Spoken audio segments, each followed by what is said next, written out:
Salam, bugün sadece 2 dakikalık bir şey göstereceğim. Arkamda gördüğünüz bu yeri böyle bilərsiniz də bu nədir? Tez bilinir. Burada yazılır Backrooms. Şimdi buradan direkt belə girdik.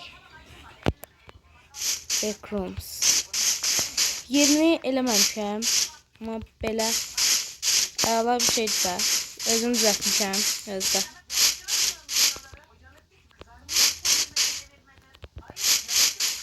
Tam burası bölünür. Böyle gedək. Baxaq görək bundan sonra da bir yer olsa demək ki çıxış oradır.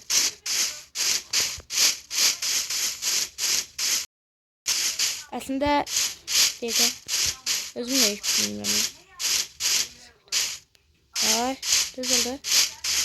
Aslında bu hissəsi direkt belə çıxışdır.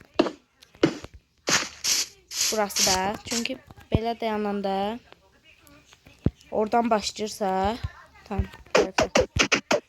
burası belə çıxışdır. Bunun üçün də indi belə qoyaq bunları.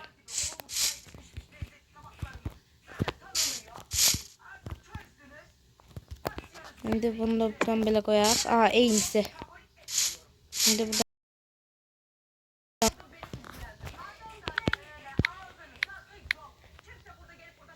Next. Burada bir tane Next yazaq. Oldu. Şimdi girək.